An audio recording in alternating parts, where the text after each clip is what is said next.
నమస్తే DCN news కి స్వాగతం. నా పేరు నీలిమ. ముందుగా ముఖ్యాంశాలు.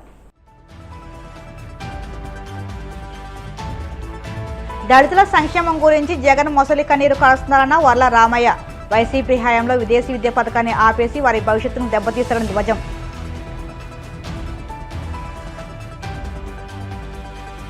టీడీపీ నేత పట్టా వివేదింపులతోనే జీవీఎంసీ ఎస్సీకి గుండెపోటు వచ్చిందన్న కేకే రాజు.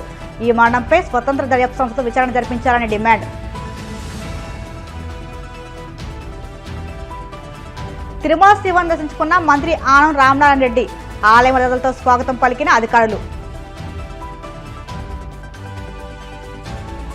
గుజరాత్లోనూ బీజేపీ విజయం ఒక నగరం నుంచే ప్రారంభమైందన్న మోదీ.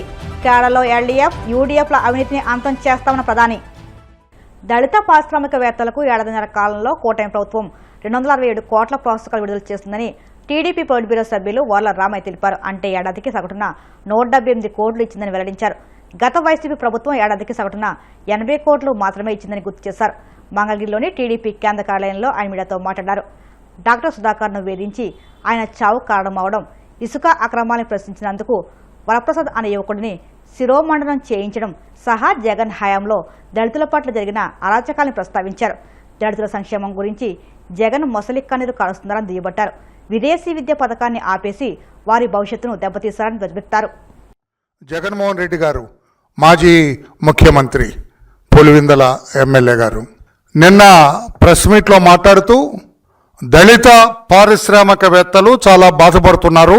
కూటమి ప్రభుత్వ హయాంలో, నా హయాంలో నేను చాలా వెలగబెట్టాను, వాళ్ళకి కంఫర్టబుల్గా ఉంచాను వాళ్ళనని ఎక్కడ లేని ఎనలేని ప్రేమ ఈ దళిత వర్గాల పట్ల కురిపించాడు ఆయన. నిన్న ఏదో తినే ప్లేట్ కూడా వాళ్ళకి ఇచ్చి నేను తినిపించానన్నట్లుగా తప్పుడు మాటలు మాట్లాడారు జగన్మోహన్ రెడ్డి గారు. మీరు నిన్న మాట్లాడిందంతా తప్పు. దళిత పారిశ్రామికవేత్తలతోటి వాళ్ళని ఎంకరేజ్ చేసి ప్రభుత్వానికి వ్యతిరేకంగా మాట్లాడిస్తున్నది మీరు ఎంత ఇచ్చారండి? మీరు 5 ఏళ్లలో 5 సంవత్సరాలు మీరు ముఖ్యమంత్రిగా ఉన్నారు కదా. 5 సంవత్సరాల్లో దళిత పారిశ్రామికవేత్తలకి మీరేమిచ్చారు? I will tell you, record ఉంది నా దగ్గర. 413 కోట్ల 80 లక్షలు ఇచ్చారు 5 yearsలో. ఎంతండి? 413 కోట్ల 80 లక్షలు ఇచ్చారు 5 సంవత్సరాల్లో. అంటే సంవత్సరానికి సరాసరి 80 కోట్లు ఇచ్చారు మీ హయాంలో, మీరు ముఖ్యమంత్రిగా ఉండగా. ఇప్పుడు కూటమి ప్రభుత్వం వచ్చిన తర్వాత చంద్రబాబు నాయుడు గారి ముఖ్యమంత్రిత్వంలో దళిత పారిశ్రామికవేత్తలకి 267 కోట్ల 69 లక్షలు ఇచ్చారు. మీరు 5 ఏళ్లలో 413 కోట్లు ఇస్తే సంవత్సరంన్నరలోనే 267 కోట్ల 69 లక్షలు, అంటే సరాసరి సంవత్సరానికి 178 కోట్ల రూపాయలు ఇచ్చారు. 178. మీరు ఇచ్చిందంతా 80 కోట్లు. ఇక్కడ 178 కోట్లు. ఎవరెక్కువ ఇచ్చినట్టు? జగన్మోహన్ రెడ్డి. ఎందుకు ఈ దళిత వర్గాల్ని మోసం చేసి ఉద్యమాలు చేయండి, ఆందోళన చేయండి అని ఎందుకు ఎంకరేజ్ చేస్తున్నావు? ఈ రోజున జగన్మోహన్ ఈ పారిశ్రామికవేత్తలకి సోదరులు కూడా నేను విజ్ఞప్తి చేస్తూ ఉన్నా, అతని మాయలో పడొద్దు. ఎవరు కూడా, దళిత వర్గాల వాళ్ళు ఎవరు కూడా, పారిశ్రామికవేత్తలు కావచ్చు, దళిత యూనియన్లు కావచ్చు, ఈ దళిత కుల నాయకులు కావచ్చు, అందరూ కూడా ఎవరు కూడా అతని మాయలో పడొద్దు అని చెప్పి నేను తెలియజేస్తూ ఉన్నా. ఏం ప్రేమ ఉంది? నువ్వు ఓటు బ్యాంక్ వాడుకున్నావు ఈ దళిత వర్గాల్ని. మీ నాన్న పార్టీ కూడా ఓటు బ్యాంక్ అనే వాడుకుంది గతంలో. దళిత వర్గాలు వాళ్ళ కాళ్ళ మీద నిలబడ్డట్టు ఏమి చేయలేదు వాళ్ళు ఎప్పుడు కూడా.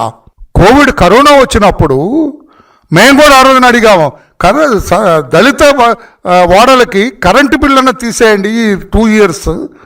ఈ కరోనా వచ్చినంటే ససేమరా అన్న మీరు దళిత వర్గాల మీద కపట ప్రేమ చూపిస్తారా జగన్మోహన్ రెడ్డి గారు అని చెప్పి నేను అడుగుతూ ఉన్నా. మీది కపట ప్రేమ కాదా? మీకే నిజమైన ప్రేమ ఉంటే, మీకే నిజమైన ఈ వర్గాల పట్ల ప్రేమ ఉంది, ఈ వర్గాలను అభివృద్ధి చేయాలన్న ఆలోచన ఉంటే, మీరు చంద్రబాబు నాయుడు గారు దళిత వర్గాల అభ్యున్నతి కోసం పెట్టిన 27 SC ST పథకాలు మీరు ఎందుకు తీసేశారు? నిజంగా మీకు ప్రేమ ఉంటే కేవలం ఓటు బ్యాంకుగానే వాడుకున్నారు ఈ దళిత వర్గాల్ని. 27 SC ST పథకాలు మీరెందుకు తీసేశారు అని చెప్పి నేను అడుగుతున్నా. స్వచ్ఛంద కార్పొరేషన్ చైర్మన్ కొమ్మారెడ్డి పట్టాభి వేధింపులతో ఒత్తిడికి గురై గుండెపోటుతో మరణించిన GVMC mechanical section SC Govindarao మృతికి ప్రభుత్వమే బాధ్యత వహించాలని, ఈ ఘటనపై ఉన్నత స్థాయి స్వతంత్ర దర్యాప్తు సంస్థతో విచారణ జరిపించాలని వైసీపీ విశాఖ జిల్లా అధ్యక్షుడు కేకే రాజు డిమాండ్ చేశారు. పార్టీ నాయకులతో కలిసి నగరంలోని ఓ ఆసుపత్రిలో ఉన్న గోవిందరావు మృతదేహం వద్ద నివాళులు అర్పించిన అనంతరం ఆసుపత్రి బయట ఆయన మీడియాతో మాట్లాడుతూ ఎస్సీ గోవిందరావుది ప్రభుత్వ హత్యనని, ఒక కాంట్రాక్టు విషయంలో కూటమి నాయకులకు అనుకూలంగా నడుచుకోలేదనే కోపంతో నిజాయితీ గల అధికారి గోవిందరావును రివ్యూ పేరుతో అందరి ముందు అండాని మాటలతో పట్టాభి ఇబ్బంది గురిచేశారని తెలిపారు. గోవిందరావు మరణానికి కారణమైన పట్టాభిపై చర్యలు తీసుకోవాలని కేకేరాజు డిమాండ్ చేశారు. జీవీఎంసీ ఎస్సీ గోవిందరావు గారి యొక్క మరణం ఈ వ్యవస్థ చేసిన హత్య, ఈ ప్రభుత్వం చేసిన హత్యగా మనం భావించవచ్చు. ఒక ప్రభుత్వ ఉద్యోగిని జీవీఎంసీ కమిషనర్ కానీ జీవీఎంసీ మేయర్ కానీ లేకుండా ఏ అధికారంతో పట్టాభి రివ్యూ నిర్వహిస్తారు? ఏ అధికారంతో? మీకు ఏం అధికారం ఉందని నిన్న అతన్ని వేధించి మనోవేదనకు గురి చేసి అధికార మదంతో అతను చనిపోయే పరిస్థితిని తీసుకొచ్చిన విషయాన్ని మేము తీవ్రంగా ఖండిస్తూ ఉన్నాం.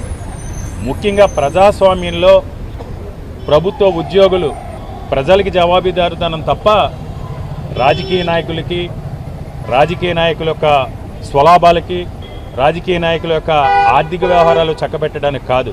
కేవలం ఎస్సీ గారు ఒక ఆనెస్ట్ పర్సన్ అని ఏదైతే కూటమిలో ఉన్న ఒక కాంట్రాక్ట్కి సంబంధించి ఈ ప్రభుత్వంలో ఉన్న రాజకీయ నాయకులకి అనుకూలంగా వ్యవహరించలేదనే కారణంతో ఆయనపైన తీవ్రమైన ఒత్తిడి తీసుకొచ్చి ఆయన ఆవేదనకు గురి చేసి వాళ్ళు చెప్పిన విధంగా నడుచుకోలేదని ఈరోజు ఆయన్ని హత్య చేయడం జరిగింది. ఇది హత్య మన ప్రభుత్వం పూర్తిగా ఇది ఈ వ్యవస్థ యొక్క, ఈ ప్రభుత్వం యొక్క హత్యగానే దీన్ని భావించవచ్చు. దీనికి ఎవరు సమాధానం చెప్తారు?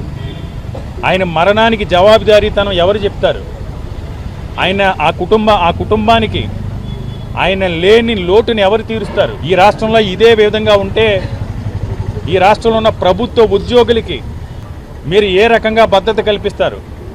ఈ రాష్ట్రంలో ఉన్న ప్రభుత్వ ఉద్యోగులు ఇలాంటి సంఘటన వల్ల వారు ఒక అభద్రతాభావంతో ఉంటే వారికి భరోసా ఇచ్చే వ్యవస్థలు ఈ రాష్ట్రంలో ఎక్కడున్నాయి? ఇది చాలా దుర్మార్గమైన చర్య. దీనిపైన ఎవరైతే అక్కడ కార్పొరేటర్ ఉన్నారో, ఎవరైతే అక్కడ స్థానిక శాసనసభ్యులు ఉన్నారో, ఎవరైతే ముఖ్యంగా ఈ కోమటిరెడ్డి పట్టాభి అనే అతను గతంలో కూడా ఇదేదో రాచరికం అనుకుని, అధికారం శ్వాసతం అనుకుని, ఇది ప్రజాస్వామ్య విలువల్ని పక్కన పెట్టి, రాజ్యాంగ విలువల్ని పక్కన పెట్టి ఒక రాచరిక వ్యవస్థల గతంలో కూడా ఇదే విధంగా విశాఖపట్నం వచ్చి ఇదే విధంగా రివ్యూలు నిర్వహించి అధికారుల మీద జులుం ప్రదర్శించడం జరిగింది. అసలు ఈ నగరంలో మేయర్ లేకుండా, కమిషనర్ లేకుండా ఒక జోనల్ కార్యాలయానికి వెళ్ళి రివ్యూ నిర్వహించే హక్కు ఈ పట్టాభికి ఎవడిచ్చాడు? అంటే మీకు అధికారం ఉంటే మీ ధనదాహం కోసం, మీకు నచ్చిన వ్యక్తులు కాంట్రాక్టులు ఇప్పించడం కోసం ఇది రాచరికం అనుకుని మీకు నచ్చిన విధంగా ఈ వ్యవస్థలన్నింటినీ కూడా మీరు భ్రష్టుపరిస్తారా? ఇంత దుర్మార్గానికి మీరు పూనుకుంటారా? ఈ హత్యకి ఎవరు బాధ్యులు? తప్పకుండా ఎవరైతే పట్టాభి కానీ అక్కడ ఆయన నిన్న గోవిందరాజుల గారి మీద ఒత్తిడి గురి చేసిన ముగ్గురు ప్రజాప్రతినిధులు కూడా తక్షణం వారి మీద చర్య తీసుకోవాలి. ఒక స్వతంత్ర సంస్థతో దీన్ని ప్రభుత్వ హత్యగా భావించి ఒక స్వతంత్ర సంస్థతో దీనిపైన విచారణ జరిపించాలి. వీరిని ఎవరైతే ఈ హత్యకి, ఈ ప్రభుత్వ హత్యకి, ఈ వ్యవస్థ చేసిన హత్యకి ఎవరైతే బాధ్యులు ఉన్నారో వారిని కఠినంగా శిక్షించాలని డిమాండ్ చేస్తున్నాం. పశ్చిమ గోదావరి జిల్లా పాలకొల్లు మండలం పూలపల్లిలో శ్మశాన వాటిక శుభ్రం చేసేందుకు గ్రామస్తులు శ్రమదానం చేశారు. శ్మశాన వాటికకు వెళ్లే దారి శ్మశాన వాటిక తూడు పిచ్చి మొక్కలతో పెరిగిపోవడంతో గ్రామస్తులు శ్రమదానం చేసి శుభ్రం చేశారు. గాంధీ మెగా ఫౌండేషన్ ఆధ్వర్యంలో స్వచ్ఛ భారత్ కార్యక్రమంలో భాగంగా శ్రమదానం చేస్తామని, అన్ని వర్గాలకు చెందిన శ్మశాన వాటిక అశుభ్రంగా ఉండడంతో శుద్ధి చేసుకోవాలనే సంకల్పంతో శ్రమదానం చేసి శుభ్రం చేసినట్లుగా Gandhi mega foundation chairman Gandhi Bhagavan Raju తెలిపారు. ఏదైతే గతంలో స్వచ్ఛ భారత్తో స్వచ్ఛ ఆంధ్రప్రదేశ్ అని ఏదైతే ఆ రోజు ఎన్డీఏ కూటమి పిలుపునిచ్చిందో ఈరోజు మళ్ళీ మరి కూటమి ప్రభుత్వంలో ఏవైతే గ్రామాలు ఉన్నాయో ఆ గ్రామాలని ముందు స్వచ్ఛందంగా మనం శుభ్రం చేసుకుని ఆ తర్వాత ప్రభుత్వం గురించి ఆలోచించాలనే సదుద్దేశంతో ఈరోజు గాంధీ మెగా ఫౌండేషన్ ఆధ్వర్యంలో ఇలా పోల్పల్లి గ్రామంలో మరి ఏదైతే మాకు బరేల్ గ్రౌండ్ ఉందో మరి అది హిందువులకి మరి క్రిస్టియన్స్కి అలాగే ముస్లింలకి అలాగే కుమ్మర్లకి ఏదైతే మా గ్రామంలో ఉన్న అన్ని వర్గాల వారికి కలిసి ఆ రోజు 2015లో ఇక్కడ ఒక శ్మశాన ఏర్పాటు చేయడం జరిగింది. ఆ రోజు ఏదైతే మా గ్రామంలో కనిస్థితి ఈ గ్రామానికి ఉండటం వల్ల మనం కొంత సొంత ఖర్చులతో చేసాం. ఇప్పుడు మరి ఏదైతే ఈ శ్మశాన వాటికి ఆయన 15 లక్షలు కేటాయించారో దీనికి షెడ్డు అలాగే మన ఎవరైతే మనం వారిని దహనం చేస్తామో దానికి ఆ యొక్క దిమ్మలు కట్టడానికి 15 లక్షల రూపాయలు ముందు శాంక్షన్ చేశారు. అలాగే ఒక 20 లక్షల రూపాయలు రోడ్లు కూడా ఈ మధ్యన శాంక్షన్ చేయడం జరిగింది. ఏదైతే ఈరోజు ఒక మంచి సత్యుద్దేశంతో ఏదైతే ముందు అందరం కలిసి మా పార్టీ నాయకులు కాదు, కార్యకర్తలు కాదు, గ్రామ ప్రజలందరూ కలిసి ముందు ఏదైతే కొద్దిగా అశుభ్రంగా ఉందో అదంతా ముందు గ్రామాన్ని మనం శుభ్రం చేయాలి, ముందు మనం స్వచ్ఛందంగా నిలబడాలి అనే ఉద్దేశంతో ఈరోజు ఈ కార్యక్రమం తీసుకోవడం జరిగింది. ప్రతి వారంలో ఒక రోజు. పశ్చిమ బెంగాల్కు చెందిన ఓ ఘరానా దొంగ చిత్తూరు రేణిగుంట రైల్వే పోలీసులకు చిక్కాడు. అతడి నుంచి 9.26 లక్షల విలువైన మొబైల్ ఫోన్లు, ట్యాబులు, బంగారం, గుర్తింపు ఏటీఎం కార్డులు స్వాధీనం చేసుకున్నారు. ఈ దొంగ ఏసీ బోగిల్లో ఫోన్లు, ఆధార్, ఏటీఎం కార్డులు కొట్టేసి ఆధార్ కార్డులోని డేట్ ఆఫ్ బర్త్ ప్రకారం ఫోన్ లాక్ ఓపెన్ చేసి అందులోని డబ్బులను తన అకౌంట్లోకి బదిలీ చేసుకుంటున్నట్లు దర్యాప్తులో తేలిందని పోలీసులు వెల్లడించారు. గత కొద్ది నెలలుగా మన రేణిగుంట రైల్వే స్టేషన్ పరిధిలో చాలా సెల్ ఫోన్లు చోరీకి గురి అవుతున్నాయి. ఈ చోరీకి గురి అవుతున్న వెంటనే ఆ సంబంధిత ఫోన్లో నుంచి ఆ బాధితులకు వాళ్ళకి తెలియకుండానే వారి ఖాతాలో నుంచి భారీ ఎత్తున నగదు అనేది మిగతా వేరే అకౌంట్లకు అనేది ట్రాన్స్ఫర్ జరుగుతున్నది. ఇది వాళ్ళకి ఎటువంటి నాలెడ్జ్ లేకుండా ఉంది. సో ఈ విధంగా కొంతమంది నిందితులు వాళ్ళ అకౌంట్ లో నుంచి భారీ సొమ్ముని కొల్లగొడుతున్నారు. సో దీనిపైన మనకు ఇప్పటికీ రేణిగుంటలో ఈ సుమారుగా ఒక 5 ఇన్సిడెంట్లు జరిగాయి. ఈ 5 ఇన్సిడెంట్లలోనూ 5 కేసెస్లోనూ మనకు సుమారు 18 లక్షల రూపాయల ప్రాపర్టీ అనేది దొంగతనానికి గురి అయింది అనమాట. సో దీనిపైన మా డిఐజీ గారు, మా డిఎస్పీ మేడం ఒక 2 టీమ్స్ ని ఏర్పాటు చేశారు. సో మా 2 టీమ్స్ ఇంక్లూడింగ్ మా ఎస్ఐ గారితో కలిపి అండ్ ఆర్పీఎఫ్ స్టాఫ్ ఒక అసిస్టెంట్ తో సో మేము మాకున్నటువంటి టెక్నికల్ అనాలిసిస్ ద్వారా వచ్చిన క్లూస్ ను బట్టి హరిబర్మన్ అనే వెస్ట్ బెంగాల్ కి చెందినటువంటి ఒక ముద్దాయిని అరెస్ట్ చేశాం. సో ఈ ముద్దాయిని అరెస్ట్ చేసిన తర్వాత ఇతని ఇంటరాగేషన్ లో చాలా ఒక ఇంట్రెస్టింగ్ థింగ్స్ అన్ని కూడా బయటపడ్డాయి. సో దీనిలో ముఖ్యంగా ఏమంటే ఈ హరిబర్మన్ మొదలు ఇతను ఆన్లైన్ బెట్టింగ్స్ కి, గేమ్స్ కి అలవాటు పడ్డాడు. సో బెట్టింగ్స్ కి అలవాటు పడిన తర్వాత చిన్నగా ఫస్ట్ ఇతను సెల్ ఫోన్లు చోరీ చేయడం, ఆ చోరీ చేసిన సొమ్మును బెట్టింగ్స్ లో పెట్టడం, ఇలా స్టార్ట్ చేశాడు అనమాట. సో అలాగే అతను సెల్ ఫోన్స్ దొంగలించి దానిలో ఎక్స్పర్ట్ అయిపోయాడు అనమాట. దానిలో ఎలా ఫైనాన్షియల్ ట్రాన్సాక్షన్స్, ఫ్రాడ్లెంట్ ట్రాన్సాక్షన్ చేయాలనే దానికి అలవాటు పడ్డాడు. మొదట అతను సెల్ ఫోన్ కొట్టేస్తాడు. ఈ సెల్ ఫోన్లు ఎవరైతే రైల్లో ప్రయాణం చేస్తుంటారో ముఖ్యంగా ఏసీ బోగిల్లో ఈ సెల్ ఫోన్స్ కొట్టేస్తాడు. సెల్ ఫోన్స్ కొట్టిన తర్వాత మహిళా ప్రయాణికులు పోతామంటే బ్యాగ్ తో సహా కొట్టేస్తాడు. సో ఆ బ్యాగ్ లో ఉన్నటువంటి ఏటీఎం కార్డులు, పాన్ కార్డులు అండ్ మొబైల్ ఇవి మాత్రం తీసుకుంటాడు, మిగతా వాడు పడేస్తాడు. అతను తీసుకుంటానే ఫస్ట్ స్క్రీన్ లాక్ ఎలా ఓపెన్ చేస్తాడు. స్క్రీన్ లాక్ కి అతను ఏమంటే చాలా ఇంట్రెస్టింగ్ గా ఉండేది చెప్పాడు అనమాట. సో వాళ్ళు సాధ్యమైనంత వరకు వాళ్ళు డేట్ ఆఫ్ బర్త్ ఉంటుంది, అది ఆధార్ కార్డు లో ఉంటుంది. So last year of birth ఉంటుంది, 1960 ఉంటుంది. సో స్క్రీన్ లాక్ చేసేదానికి అతను 1960 అని కొడితే స్క్రీన్ లాక్ ఓపెన్ అయిపోవడం. అలాగే వాళ్ళ పేర్లు ఏమన్నా తెలిసిందంటే వాళ్ళ పేరులో ఉన్నటువంటి ఫస్ట్ ఇనిషియల్ ఎన్ అనుకోండి, ఎన్ తో ప్యాటర్న్ లాక్ ఓపెన్ చేయడం. దాంతో పాటు వాళ్ళ phone digits, so phone digits లో ఉన్నట్టు చివరి 4 డిజిట్లు లేదా చివరి 6 డిజిట్స్ ఉపయోగించి ఈ విధంగా అతను ఫస్ట్ స్క్రీన్ అనేది అన్లాక్ చేసేవాడు అనమాట. సో ఈ అన్లాక్ చేసిన తర్వాత తిరిగి అతను వెంటనే గూగుల్ పాస్వర్డ్ మేనేజర్స్ లోకి వెళ్తాడు. మనం ఆల్రెడీ కొన్ని బ్యాంకింగ్ యాప్స్ కి, యూపీఐసీ యాప్స్ కి వీటికి మనము ఆల్రెడీ రిమెంబర్ పాస్వర్డ్ కానీ లేదా ఆటోఫిల్ పాస్వర్డ్ కానీ మనం పెట్టుకుంటాం మనం. సో ఒకసారి గూగుల్ పాస్వర్డ్ మేనేజర్ ఓపెన్ చేయగానే మనం ఏ బ్యాంకింగ్ యాప్స్ కి మనం రిమెంబర్ పాస్వర్డ్ అని ఆటో సేవ్ చేసి పెట్టున్నామో అవన్నీ కూడా కనబడతాయి. సో వెంటనే ఉన్నటువంటి ఆ యూజర్ ఐడి, ఆ పాస్వర్డ్ ని వెంటనే అతను ఐడెంటిఫై చేసి వాళ్ళ యొక్క బ్యాంకింగ్ ఆన్లైన్ ట్రాన్సాక్షన్స్ లో నుంచి వెంటనే కూడా ఆ అమౌంట్ అంతా కూడా అతను బెట్టింగ్ యాప్ లో ఉండేటువంటి అకౌంట్స్ కి ట్రాన్స్ఫర్ చేసేసేవాడు.